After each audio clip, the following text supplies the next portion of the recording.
నమస్కారం. ఘంటారావానికి స్వాగతం. ముందుగా ప్రధానాంశాలు. హైదరాబాద్ను గ్రేటర్ సిటీ కార్పొరేషన్గా మార్చేందుకు వ్యూహ రచన. అధ్యయనం చేయాలని మున్సిపల్ శాఖకు సీఎం రేవంత్ రెడ్డి ఆదేశాలు. త్వరలో రైతు విద్యా కమిషన్లు ఏర్పాటు చేస్తామన్న సర్కారు. కౌలు రైతుల రక్షణకు చట్టం తెచ్చే యోచనలో ఉన్నట్లు వెల్లడి.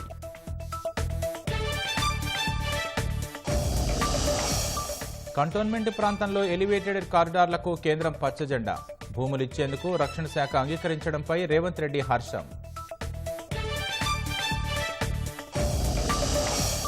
కోడ్ ఉల్లంఘించిన రాజకీయ పార్టీలపై చర్యలు తప్పవన్న ఈసీ. వ్యక్తిగత విమర్శలు, ప్రచారంలో సభ్యత పాటించాలని సూచన.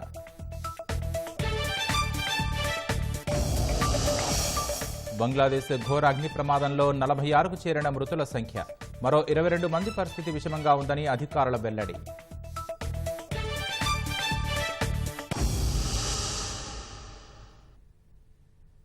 జీహెచ్ఎంసీని గ్రేటర్ సిటీ కార్పొరేషన్గా మార్చడంపై రాష్ట్ర ప్రభుత్వం దృష్టి సారించింది.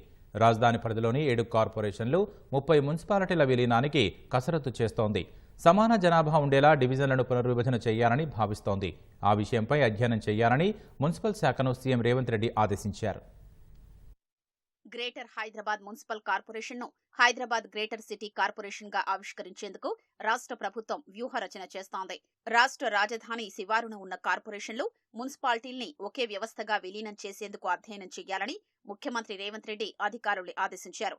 హెచ్ఎండీఏ పరిధిలో ఉన్న 7 మున్సిపల్ కార్పొరేషన్లు, 30 మున్సిపాలిటీల్ని హైదరాబాద్ కార్పొరేషన్లో విలీనంపై కసరత్తు చేయాలని అధికారులతో నిర్వహించిన సమీక్షలో సీఎం ఆదేశించారు.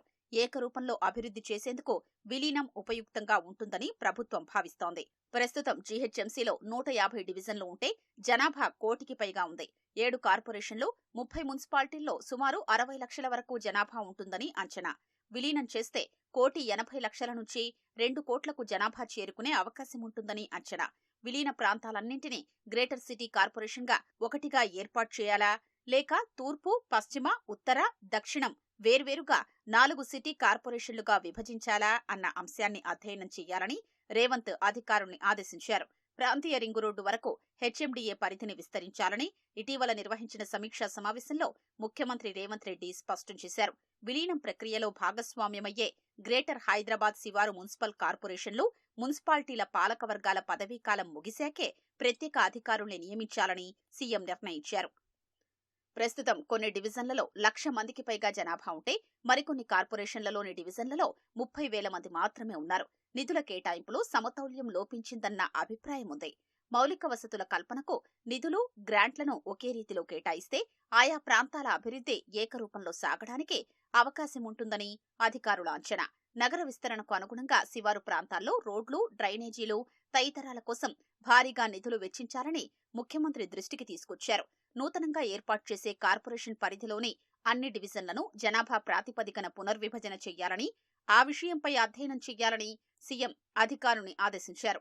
దేశ రాజధాని ఢిల్లీలో 2 ఏళ్ల కిందట అక్కడి 3 మున్సిపల్ కార్పొరేషన్లను ప్రభుత్వం ఒకే కార్పొరేషన్గా విలీనం చేసింది. ఇందుకు అనుసరించిన విధానాన్ని రేవంత్ మున్సిపల్ అధికారుల్ని అడిగి తెలుసుకున్నారు. త్వరలోనే రైతు విద్యా కమిషన్లు ఏర్పాటు చేయనున్నట్లు ముఖ్యమంత్రి రేవంత్ రెడ్డి వెల్లడించారు. కౌలు రైతుల రక్షణకు చట్టం తెచ్చే యోచనలో ఉన్నామన్న సీఎం ఆ విషయంపై అఖిలపక్ష భేటీ నిర్వహించనున్నట్లు తెలిపారు. పంటల బీమా పథకాన్ని పకడ్బందీగా అమలు చేస్తామన్న రేవంత్ రెడ్డి రైతు భరోసా పెట్టుబడి సాయం ఎవరికి ఇవ్వాలనే అంశంపై చర్చ జరగాలని అభిప్రాయపడ్డారు. అన్ని గురుకులాలు ఒకే చోట ఉండేలా సమీకృత భవన సముదాయాలు నిర్మిస్తామన్న సీఎం కొడంగల్లో పైలట్ ప్రాజెక్టు చేపట్టనున్నట్లు చెప్పారు. రాష్ట్రంలో త్వరలోనే రైతు విద్యా కమిషన్ ఏర్పాటు చేస్తామని ముఖ్యమంత్రి రేవంత్ రెడ్డి ప్రకటించారు. విద్యా విధానం ఎలా ఉండాలో ఎడ్యుకేషన్ కమిషన్ నిర్ణయిస్తుందన్న ఆయన రైతులు, కౌలుదారుల సమస్యలు, సంక్షేమం, వ్యవసాయ రంగ సంస్కరణలపై రైతు కమిషన్ సూచనలు ఇస్తుందని సీఎం తెలిపారు. సచివాలయంలో పలువురు సామాజిక, పౌర సంఘాల ప్రతినిధులతో సీఎం రేవంత్ రెడ్డి చర్చించారు. కౌలు రైతుల రక్షణకి తెస్తామన్న ముఖ్యమంత్రి విధి విధానాలపై అఖిలపక్ష భేటీలో సూచనలు తీసుకుంటామన్నారు. రైతు భరోసా ఎవరికివ్వాలనే అంశంపై విస్తృత చర్చ జరగాలన్న సీఎం నిజమైన లబ్ధిదారులకు చెప్పిన దానికి మించి సాయం చేసే యోచనలో ఉన్నట్లు వివరించారు. పంటల బీమా పథకాన్ని పగడ్బందీగా అమలు చేస్తామని ముఖ్యమంత్రి రేవంత్ రెడ్డి ప్రకటించారు.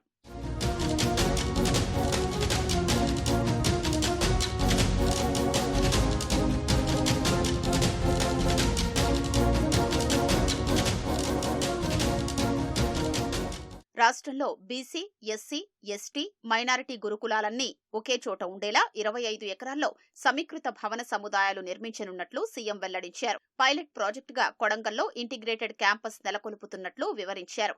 గురుకులాలన్నీ ఒకే చోట ఉండడం వల్ల కుల, మత వివక్ష తొలగడం సహా విద్యార్థుల్లో పోటీతత్వం పెరుగుతుందని తెలిపారు. గత ప్రభుత్వ హయాంలోని చిక్కుముళ్లు తొలగించి ప్రభుత్వ ఉద్యోగాలు భర్తీ చేస్తున్నామన్న ఆయన గ్రూప్ 1 మెగా డిఎస్సీ నోటిఫికేషన్లు విడుదల చేసినట్లు వివరించారు. యూపీఎస్సీ తరహాలో టీఎస్పీఎస్సీ ద్వారా నియామకాలు చేపడతామని రేవంత్ రెడ్డి స్పష్టం చేశారు. కాంగ్రెస్ ప్రభుత్వం అధికారంలోకి రాగానే ధర్నా చౌక్ పునరుద్ధరణ, ప్రజాభవన్ను అందుబాటులోకి తెచ్చినట్లు సీఎం రేవంత్ రెడ్డి వివరించారు. ఎన్నికల్లో ఇచ్చిన హామీల అమలుకు కట్టుబడి ఉన్నామన్న ముఖ్యమంత్రి మహిళలకు, పేదలకు లబ్ధి చేకూర్చేలా ఇప్పటికే 4 గ్యారంటీలు అమలు చేశామని తెలిపారు. రైతులు, నిరుద్యోగులకు ప్రయోజనం చేకూరేలా మరిన్ని చర్యలు చేపట్టనున్నట్లు రేవంత్ రెడ్డి తెలిపారు. సికింద్రాబాద్ కంటోన్మెంట్ మీదుగా వెళ్లే వాహనాలకు ట్రాఫిక్ కష్టాలు పోనున్నాయి. కంటోన్మెంట్ పరిధిలో 2 స్కైవేల నిర్మాణానికి కేంద్ర ప్రభుత్వం ఆమోదం తెలిపింది. ఈ మేరకు రాష్ట్ర ప్రభుత్వానికి కేంద్ర రక్షణ శాఖ సమాచారం అందించింది. భూములు ఇచ్చేందుకు రక్షణ శాఖ అంగీకరించడంపై సీఎం రేవంత్ రెడ్డి సంతోషం వ్యక్తం చేశారు. సహకరించిన ప్రధాని మోదీ రక్షణ శాఖ మంత్రికి కృతజ్ఞతలు తెలిపారు. సికింద్రాబాద్ నుంచి కంటోన్మెంట్ ప్రాంతం మీదుగా రామగుండం, నాగ్పూర్ జాతీయ రహదారుల వైపు ఎలివేటెడ్ కారిడార్ల నిర్మాణానికి మార్గం సుగమమైంది. హైదరాబాద్ కరీంనగర్ రాజీవ్ రహదారి, హైదరాబాద్ నాగ్పూర్ జాతీయ రహదారిపై ఎలివేటెడ్ కారిడార్లకు కేంద్ర రక్షణ శాఖ అనుమతిచ్చింది. జూబ్లీ బస్ స్టేషన్ నుంచి హకీంపేట ఎయిర్ ఫోర్స్ స్టేషన్ వరకు దాదాపు 11 కిలోమీటర్ల మేర 6 లేన్ల ఎలివేటెడ్ కారిడార్ నిర్మాణం కోసం 83 ఎకరాలు కేటాయించాలని కేంద్రాన్ని 2018లో రాష్ట్ర ప్రభుత్వం కోరింది. హైదరాబాద్ నాగ్పూర్ జాతీయ రహదారిపై ప్యారడైజ్ నుంచి ఔటర్ రింగ్ రోడ్ జంక్షన్ వరకు 4 చోట్ల ఎంట్రీ, ఎగ్జిట్లతో దాదాపు 18 కిలోమీటర్ల మేర ఎలివేటెడ్ కారిడార్ సహా పైనుంచి మెట్రో రైల్ నిర్మాణం వెళ్లేలా మొత్తం 56 ఎకరాలు కోరారు. పెండింగ్లో ఉన్న రక్షణ శాఖ భూముల బదిలీని త్వరగా చేయాలని జనవరి 5న సీఎం రేవంత్ రెడ్డి ఢిల్లీ వెళ్లినప్పుడు కేంద్ర రక్షణ శాఖ మంత్రి రాజ్నాథ్ సింగ్ను కోరారు. పై వంతెనల నిర్మాణంతో ముడిపడిన సమస్యలపై లేఖ అందించడంతో సమస్యకు త్వరితగతిన పరిష్కారం లభించినట్లు సీఎంఓ పేర్కొంది. రాష్ట్ర ప్రయోజనాల కోసం కేంద్ర ప్రభుత్వంతో వ్యూహాత్మకంగా వ్యవహరించి సమస్యను పరిష్కరించినట్లు గుర్తు చేశారు. పార్టీలు, సిద్ధాంతాలు వేరైనా రాష్ట్రం కోసం కేంద్రంతో స్నేహబంధాలను కొనసాగిస్తామన్న రేవంత్ రెడ్డి త్వరలోనే ఎలివేటెడ్ కారిడార్ల నిర్మాణాన్ని ప్రారంభిస్తామని చెప్పారు.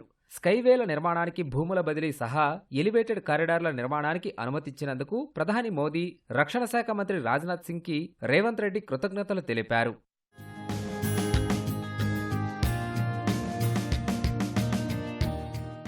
2 స్కైవేల నిర్మాణంతో జిల్లాల నుంచి హైదరాబాద్ వచ్చేవారి ట్రాఫిక్ కష్టాలు తీరడంతో పాటు వేగంగా ప్రయాణించేందుకు దోహదపడుతుందని కంటోన్మెంట్ సీఈఓ మధుకర్ నాయక్ తెలిపారు. కేంద్ర రక్షణ శాఖ ఆమోదం లభించడంతో రాష్ట్ర ప్రభుత్వ సహకారంతో రాజీవ్ రహదారి, మేడ్చల్ హైవేకి ఇరువైపులా ఉన్న వ్యాపార సముదాయాలు తొలగించి నష్టపరిహారం ఇవ్వనున్నట్లు తెలిపారు. రహదారికి ఇరువైపులా 60 మీటర్ల వరకు విస్తరణ చేపడతామన్న ఆయన హెచ్ఎండిఏ, రక్షణ శాఖ అధికారులతో కలిసి నిర్మాణానికి ప్రణాళికలు రూపొందిస్తామని పేర్కొన్నారు. 2 రోడ్స్ వైడెన్ చేయాలని చెప్పేసి చాలా రోజుల నుండి తెలంగాణ స్టేట్ గవర్నమెంట్ ఎఫర్ట్ పెడుతుండే. వర్కింగ్ పర్మిషన్ ఫైనల్ గా శాంక్షన్ అయింది. డిఫెన్స్ ల్యాండ్స్ ఎక్కడ ఏవైతే ఉన్నాయో అవి transfer of land defence land కి శాఖ దానికి అనుమతి ఇచ్చింది. ఆ అనుమతి ప్రకారంగా స్టేట్ గవర్నమెంట్ ఆఫ్ తెలంగాణ ఈ 2 రోడ్స్ ని వైడెన్ చేయడానికి కొరకు ఆ వైడనింగ్ లో కూడా ఎలా అంటే బేసిక్లీ ఎలివేటెడ్ హైవేస్ 2 ప్లేసెస్ లో టనల్స్, ఈ 2 ప్రాజెక్ట్స్ కొరకు ఈ రోడ్స్ ని టేకప్ చేసి తీసుకోవడానికి స్టార్ట్ చేయొచ్చు. అండ్ దీనివల్ల ఏంటంటే కంటోన్మెంట్ ప్రజలకి ప్లస్ ఈ రోడ్స్ ఎవరైతే వాడుతున్నారో అదర్ డిస్ట్రిక్ట్స్ నుండి వచ్చేది హైదరాబాద్ డిస్ట్రిక్ట్కి ఇది చాలా చాలా ఉపయోగపడుతుంది. అండ్ ఈ ట్రాఫిక్ కంజెషన్స్ ఏదైతే కంటోన్మెంట్లో ఉన్నాయో నేరో రోడ్స్ వల్ల అది కూడా సాల్వ్ అవుతుంది. ఈ project and pollution and various things దీనివల్ల చాలా బెనిఫిట్ అవుతుంది అందరికీ. ఇది 60 meters was the proposed flyover లాగా, మన ఎయిర్పోర్ట్ రోడ్ లాగా PV Narasimha flyover types. Elevated కారిడార్లకి అనుమతి రావడంపై రవాణా శాఖ మంత్రి పొన్నం ప్రభాకర్ సంతోషం వ్యక్తం చేశారు. రాష్ట్రంలోని 12 లోక్సభ స్థానాలకు దాదాపు 1 అభ్యర్థుల పేర్లను కాంగ్రెస్ స్క్రీనింగ్ కమిటీ ప్రతిపాదించినట్లు తెలుస్తోంది. మరో 5 స్థానాలకు సంబంధించి మాత్రమే నిర్ణయం తీసుకోవాల్సి ఉందని విశ్వసనీయ వర్గాల సమాచారం. ఖమ్మం, ఆదిలాబాద్, మెదక్, వరంగల్, హైదరాబాద్ అభ్యర్థుల ఎంపికపై ఏకాభిప్రాయం కుదరలేదని పార్టీ వర్గాలు వెల్లడిస్తున్నాయి. రాష్ట్రంలోని 17 లోక్సభ స్థానాల్ని కైవసం చేసుకోవడమే లక్ష్యంగా కాంగ్రెస్ కసరత్తు చేపట్టింది. అభ్యర్థుల ఎంపికపై జూబ్లీహిల్స్లోని ముఖ్యమంత్రి రేవంత్ రెడ్డి ఇంట్లో దాదాపు 2 గంటలు స్క్రీనింగ్ కమిటీ సమావేశమైంది. రాష్ట్రంలోని 17 లోక్సభ స్థానాలకు 309 దరఖాస్తులు రాగా ప్రదేశ్ ఎన్నికల కమిటీ వాటిని పరిశీలన చేసి ఒక్కో నియోజకవర్గానికి 3 నుంచి 4 పేర్లతో కూడిన జాబితా సిద్ధం చేసినట్లు తెలుస్తోంది. ఆ జాబితాతో పాటు అసెంబ్లీ ఎన్నికల్లో భాగంగా ఏఐసీసీ, పీసీసీ స్థాయిలో ఇచ్చిన హామీలో కొత్తగా పార్టీలో చేరిన నేతల్ని దృష్టిలో పెట్టుకుని అభ్యర్థుల ఎంపికపై స్క్రీనింగ్ కమిటీ విస్తృతంగా చర్చించింది.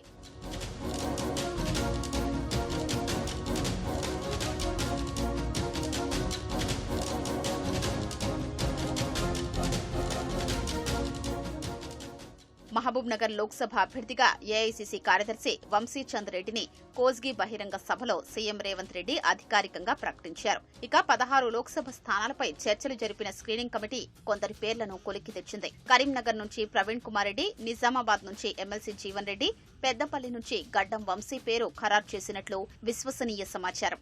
జహీరాబాద్ నుంచి సురేష్ షెట్కార్, చేవెళ్ల నుంచి సునీత మహేందర్ రెడ్డి, సికింద్రాబాద్ నుంచి బొంతు రామ్మోహన్ కుటుంబం నుంచి పేరు సిఫార్సు చేసినట్లు తెలుస్తోంది. నల్గొండ నుంచి జానారెడ్డి కుటుంబం నుంచి, భువనగిరి నుంచి చామల కిరణ్ రెడ్డి, మహబూబాబాద్ నుంచి బలరాం నాయక్ పేరును ప్రతిపాదించినట్లు తెలుస్తోంది. ఖమ్మం, నాగర్ కర్నూల్, వరంగల్, ఆదిలాబాద్, మెదక్, మల్కాజ్గిరి అభ్యర్థుల ఎంపికలో ఏకాభిప్రాయం కుదరలేదని సమాచారం.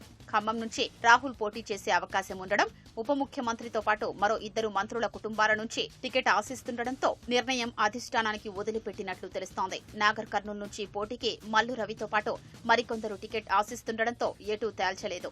మిగిలిన స్థానాల్లో పరిశీలన చేసినా అక్కడ సరైన అభ్యర్థులు లేరన్న భావన వ్యక్తమైనట్లు తెలుస్తోంది.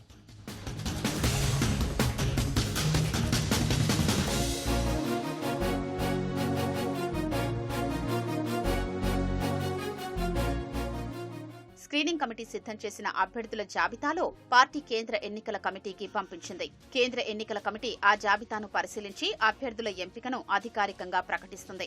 ఎక్కడైనా 2 సమఉజ్జీలు టికెట్ కోసం పోటీ పడితే ఆ నియోజకవర్గం అభ్యర్థి ఎంపికను పార్టీ అధిష్టానానికి నివేదిస్తుంది. పార్టీ అధిష్టానం ఆ 2 పేర్లపై పూర్తి వివరాలు పరిశీలించి ఏఐసీసీ నిర్ణయం తీసుకుంటుంది. ఏకాభిప్రాయం కుదిరినా నియోజకవర్గంలోని సంబంధిత నాయకులకు ఉన్న ప్రజాదరణ, ఇతర అంశాలపై ప్రత్యేకంగా సర్వే నిర్వహించనున్నట్లు పార్టీ వర్గాలు వెల్లడిస్తున్నాయి. ప్రధాని నరేంద్ర మోదీ రాష్ట్రంలో 2 రోజుల పర్యటనలో 15,718 కోట్ల విలువ చేసే ప్రాజెక్టులకు శంకుస్థాపనలు, ప్రారంభోత్సవాలు చేయనున్నట్లు కేంద్ర మంత్రి కిషన్ రెడ్డి తెలిపారు. మార్చి 4న ఆదిలాబాద్, 5న సంగారెడ్డిలో మోదీ పర్యటించనున్నట్లు వెల్లడించారు. ఆదిలాబాద్లో 6,697 కోట్లు, సంగారెడ్డిలో 9,021 కోట్ల విలువైన శంకుస్థాపనలు, ప్రారంభోత్సవాలు చేపట్టనున్నట్లు చెప్పారు. పర్యటనలో భాగంగా ప్రధాని తొలుత బేగంపేట విమానాశ్రయానికి చేరుకొని పౌర విమానయాన పరిశోధన సంస్థను ప్రారంభించి జాతికి అంకితం చేయనున్నారు. అనంతరం సంగారెడ్డిలో ఏర్పాటు చేసిన కార్యక్రమంలో పలు అభివృద్ధి ప్రాజెక్టులకు శ్రీకారం చుట్టి అక్కడ బహిరంగ సభలో పాల్గొంటారు. ఆయా జిల్లాల్లో నిర్వహించే బహిరంగ సభలో ప్రధాని ప్రసంగించే ప్రాంగణాలన్నీ రాజకీయ నేతలు, అధికారులతో కలిసి పరిశీలించారు. ఈ సభకు దాదాపు 1,00,000 మందికి పైగా ప్రజలు రానున్న తరుణంలో రహదారులను పరిశీలించిన అధికారులు ఏర్పాటు ఎలా ఉండాలి అనే అంశాలపై నిర్వాహకులకు పలు సూచనలు చేశారు. ఆదిలాబాద్ నుండి బేలా మహారాష్ట్ర బార్డర్ వరకు నేషనల్ హైవేకి సంబంధించినటువంటి ఆ యొక్క డబుల్ రోడ్ దాదాపు 450 నుంచి 480 కోట్లకు సంబంధించినటువంటి ఆ యొక్క రోడ్కు శంకుస్థాపన కార్యక్రమం. మరి అదేవిధంగా ఆదిలాబాద్ పట్టణంలో ఉన్నటువంటి అమృత్ పథకంలో సుమారు 220 కోట్ల రూపాయలతోని అండర్ గ్రౌండ్ డ్రైనేజ్, అదేవిధంగా మిగతా వాటర్ సప్లైకి సంబంధించినటువంటి ఆ యొక్క పథకానికి కూడా శంకుస్థాపన చేసే అవకాశం. అనేక అభివృద్ధి పథకాలు ఈ తెలంగాణలో రాష్ట్రంలో జరిగేటటువంటి అభివృద్ధి పథకాలు ఆదిలాబాద్ కేంద్రంగా చేసుకుని ఇక్కడ నుండే వాటి శంకుస్థాపనలు, ప్రారంభోత్సవాలు చేయడం, ఇక్కడ ఉన్నటువంటి అనేకమైనటువంటి సమస్యలకు ప్రధానమంత్రి గారి రాక సందర్భంగా పరిష్కారం దొరుకుతుందన్న ఒక ఆశాభావం కూడా మేమంతా వ్యక్తం చేస్తా ఉన్నాం. బాధ్యతతో మరమ్మతులు చేయాల్సిన ప్రభుత్వం మేడిగడ్డ విషయంలో పూర్తిగా లక్ష్యాన్ని కనబరుస్తోందని రాజ్యసభ సభ్యుడు కేఆర్ సురేష్ రెడ్డి ఆరోపించారు. ఆనకట్టలో కేవలం 3 పిల్లర్లు మాత్రమే కుంగిపోయాయని, ప్రభుత్వం మీనమేషాలు లెక్క పెట్టకుండా పనులు చేపట్టాల్సిన అవసరం ఉందని ఆయన అన్నారు. రాజకీయాలు పక్కన పెట్టి రైతులకు మేలు చేకూర్చే విధంగా సర్కారు వ్యవహరించాలని సూచిస్తున్న సురేష్ రెడ్డితో మా ప్రతినిధి రఘువర్ధన్ ముఖాముఖి. భారత రాష్ట్ర సమితి బృందం మేడిగడ్డ ఆనకట్ట పర్యటన కొనసాగుతుంది. నేతలు ఆనకట్టను పరిశీలిస్తున్నారు. ఆనకట్టలో దెబ్బతిన్న పియర్స్తో పాటు ప్రస్తుతం నీటి ప్రవాహాన్ని పరిశీలిస్తున్నారు. మనతో ప్రస్తుతం రాజ్యసభ సభ్యులు కేఆర్ సురేష్ రెడ్డి గారు. సురేష్ రెడ్డి గారు, ఏంటి మేడిగడ్డ ఆనకట్ట సందర్శన ఉద్దేశం ఏంటి మీది? ప్రభుత్వాలంటే కంటిన్యూస్ ప్రాసెస్, కొనసాగుతున్న ప్రక్రియ ప్రభుత్వం ఉన్నప్పుడు. ఒక పార్టీ చేంజ్ అవుతుంది, ఇంకో పార్టీ వస్తుంది. ఇప్పుడు ఇక్కడ మేడిగడ్డ వచ్చింది చూసిన తర్వాత ఇక్కడ ఒక 3-4 పిల్లర్స్ తప్ప ద హోల్ డ్యామ్ సేఫ్గా కనిపిస్తుంది. ఒకటి. రెండోది, ఈ సమయం అనేది చాలా ప్రెషియస్ టైం. హార్ట్ అటాక్ వచ్చినప్పుడు ఎట్లయితే గంటలోపు పేషెంట్ని హాస్పిటల్ తరలించాలనో, ఇది కూడా ప్రెషియస్ టైం. ఎందుకంటున్నామంటే మళ్ళీ జూన్ జూలైలో వర్షాలు వస్తాయి. ఆ జూన్ జూలై వర్షాలు రాకముదలు ఈ కార్యక్రమాన్ని పూర్తి చేసుకోవాలి, రిపేర్ చేయించుకోవాలి. రిపేర్ చేసే చర్యలు ప్రభుత్వం నుంచి కనిపించటం లేదు. చరిత్రలో ఇది మొదటిసారి సంఘటన కాదు. ఇది ప్రభుత్వాలు వస్తుంటాయి, పోతుంటాయి, జరుగుతూనే ఉంటాయి. ఉదాహరణకు శ్రీరామ్ సాగర్ ప్రాజెక్ట్ ఉంది, నెహ్రూ గారు శంకుస్థాపన చేశారు. 115 TMC వాటర్ స్టోరేజ్ అది. అక్కడ సిల్ట్ గేట్స్ అనేవి ఇప్పటికీ వేసిన రోజు నుంచి ఈ రోజు వరకు బయటకు రావటం లేదు. దానివల్ల మొత్తం డ్యామ్ కెపాసిటీ తగ్గిపోయేది. కేసీఆర్ గారు ముఖ్యమంత్రి వచ్చిన తర్వాత నెహ్రూ శంకుస్థాపన చేశాడు, ఈ డ్యామ్ అంతా ముంచేశారు అని ఎప్పుడు కూడా ఆరోపణ చేయలే. దాన్ని సరిదిద్దటానికి పునర్జీవన కార్యక్రమం కింద శ్రీరామ్ సాగర్ ప్రాజెక్ట్ ఆయకట్ కాపాడటానికి మళ్ళీ రోజు ఒక TMC నీళ్లు శ్రీరామ్ సాగర్ డ్యాంలో వేసే ప్రక్రియను ప్రారంభించారు. మీరు మేడిగడ్డ మరమ్మత్తు చేయట్లేదు ప్రభుత్వం అంటున్నారు, కానీ మంత్రి ఉత్తమ్ కుమార్ రెడ్డి గారు పదే చెప్తున్నారు, NDSA చెప్తున్న ప్రకారం డ్యాంలో నీరు నిల్వ చేస్తే డ్యామ్ కూలిపోయే ప్రమాదం ఉందని హెచ్చరిస్తుంది అంటారు. ఇప్పుడు ఇక్కడ డ్యాంలో నిల్వ చేసే విషయం మాట్లాడటం లేదు కదా. ఇప్పుడు డ్యాంలో నీళ్ళే లేవు. ఇది కరెక్ట్ టైం ఇది రిపేర్ చేయడానికి. కాబట్టి పైనుంచి ఎవరో రావాలి అనే మాట కాదు కదా. ఇది ఇమ్మీడియట్గా రాష్ట్ర ప్రభుత్వం వారి పరిశీలనలో ఏం తేలాది, పరిశీలనలో దీన్ని ఎలా రిపేర్ చేయాలి, డ్యామేజ్ ఇమ్మీడియట్లా 6 మాసాలు ఉంది, ఇంకా మీకు 4 మాసాలు. ఈ 4 మాసాల్లో ఎలా పూర్తి చేసి కిందున్న రైతాంగాన్ని ఎలా కాపాడుకోవాలనే ఆలోచనలు ఉండాలి. కాబట్టి అది మాత్రం ఇక్కడ ప్రభుత్వ చిత్తశుద్ధి కనిపించటం లేదు.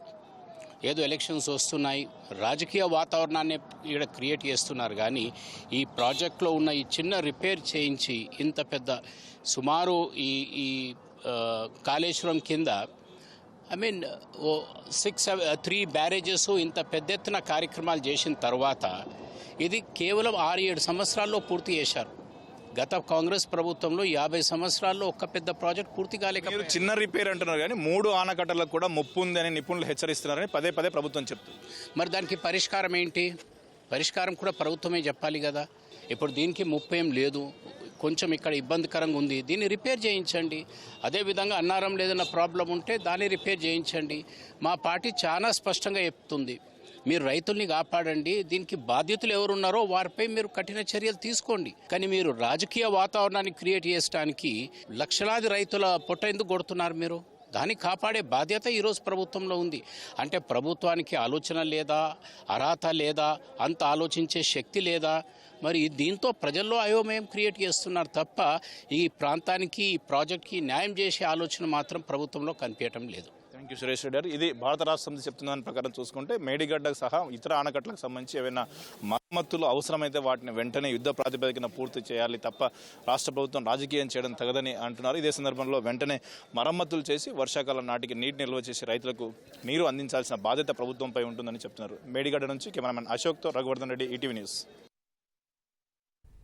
భారాస నాయకులు అధికారం కోల్పోయిన అహంకారపూరితంగా మాట్లాడుతున్నారని పంచాయతీరాజ్ స్త్రీ శిశు సంక్షేమ శాఖ మంత్రి సీతక్క విమర్శించారు. మహబూబాబాద్ జిల్లా కొత్తగూడ, గంగారం మండలాల్లో పలు అభివృద్ధి పనులకు శ్రీకారం చుట్టిన ఆమె 10 ఏళ్లలో రాష్ట్రాన్ని అప్పులపాలు చేసిన భారాస సెంటిమెంటును రెచ్చగొట్టి ఓట్లు వేయించుకోవాలని ప్రయత్నిస్తోందని మండిపడ్డారు. వచ్చే పార్లమెంటు ఎన్నికల్లో కాంగ్రెస్ పార్టీని ఆదరించాలని సీతక్క కోరారు. కాంగ్రెస్ పార్టీ అంటే సోనియమ్మ, రాహుల్ గాంధీ వారు ఇచ్చినటువంటి గ్యారంటీకి గ్యారంటీ లేదన్నారు. ఇప్పుడు మేము చేసి చూపిస్తున్నాం. రాహుల్ గాంధీ గారి గ్యారంటీ, రాహుల్ గాంధీ గారి నాయకత్వంలో ఎంపీ సీట్లను గెలిపించి వారిని ప్రధానమంత్రిని చేయడం దేశానికి చారిత్రక అవసరం. సార్వత్రిక ఎన్నికల నేపథ్యంలో రాజకీయ పార్టీలకు కేంద్ర ఎన్నికల కమిషన్ ఈసీఐ కొన్ని సూచనలు, హెచ్చరికలు చేసింది. కులం, మతం, భాష పేరుతో ప్రజలను ఓట్లు అడగవద్దని సూచించింది. భక్తులు దైవ సంబంధాలను అవమానించవద్దని ఈసీఐ స్పష్టం చేసింది. గతంలో ఎన్నికల ప్రవర్తనా నియమావళిని ఉల్లంఘించిన వారిని మందరించి వదిలేసేవారమని, ఈసారి కఠిన చర్యలు తీసుకుంటామని ఈసీఐ హెచ్చరించింది. పార్టీలు, నేతలు, అభ్యర్థులు, స్టార్ క్యాంపెయినర్లు నియమావళిని ఖచ్చితంగా పాటించాలని స్పష్టం చేసింది. దేవాలయాలు, మసీదులు, చర్చిలు, గురుద్వారాలను ఎన్నికల ప్రచారం కోసం వినియోగించొద్దని ఆదేశించింది. గతంలో నోటీసులు అందుకున్న ఉల్లంఘనలపై ఈసారి కఠిన చర్యలుంటాయని తెలిపింది. ప్రచారంలో పార్టీలు మర్యాద పాటించాలని, ఈ విషయంలో స్టార్ క్యాంపెయినర్లకు ఎక్కువ బాధ్యత ఉందని ఈసీఐ వెల్లడించింది. వాస్తవాలకు విరుద్ధంగా ఎటువంటి ప్రకటనలు చేయకూడదని, ఓటర్లను తప్పుదో పట్టించకూడదని సూచించింది. సామాజిక మాధ్యమాల్లో ప్రత్యర్థులను కించపరిచేలా పోస్టులు పెట్టకూడదని, నైతికతతో కూడిన రాజకీయాలు చేయాలని చెప్పింది. మహిళల గౌరవానికి, పరువుకు భంగం కలిగించే హేయమైన వ్యాఖ్యలు, చర్యలకు దూరంగా ఉండాలని సూచించింది. ధృవీకరణ కాని, తప్పుదో పట్టించే ప్రచార ప్రకటనలను మీడియాలో ఇవ్వకూడదని, వార్తా కథనాల మాటున ప్రచార ప్రకటనలు ఇవ్వకూడదని ఎన్నికల కమిషన్ సూచించింది.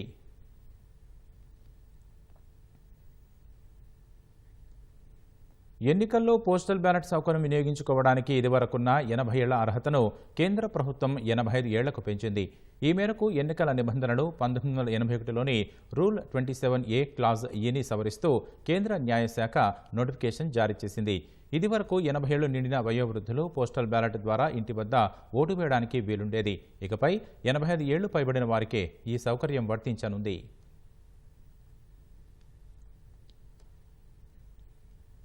బంగ్లాదేశ్ రాజధాని ఢాకాలో జరిగిన అగ్ని ప్రమాదంలో మృతుల సంఖ్య 46కు పెరిగింది. మరో 22 మంది గాయపడినట్లు అధికారులు తెలిపారు. బెయిలీ రోడ్డులో రెస్టారెంట్లు, దుకాణాలకు నిలవైన ఓ 7 అంతస్తుల భవనంలోని మొదటి అంతస్తులోని ఓ రెస్టారెంట్లో గ్యాస్ సిలిండర్ పేలడం వల్లే మంటలు మొదలై అగ్నికిరలు పై అంతస్తులకు వ్యాపించాయని అధికారులు వెల్లడించారు. ఈ ప్రమాదంలో మొత్తం 46 మంది ప్రాణాలు కోల్పోయారని వివరించారు. మంటల్లో సజీవ దహనమైన కొందరు, దట్టమైన పొగతో ఊపిరాడక మరికొందరు, ప్రాణభయంతో భవనంపై నుంచి దూకి ఇంకొందరు ప్రాణాలు కోల్పోయినట్లు పేర్కొన్నారు. గాయపడిన వారి పరిస్థితి విషమంగా ఉందన్నారు.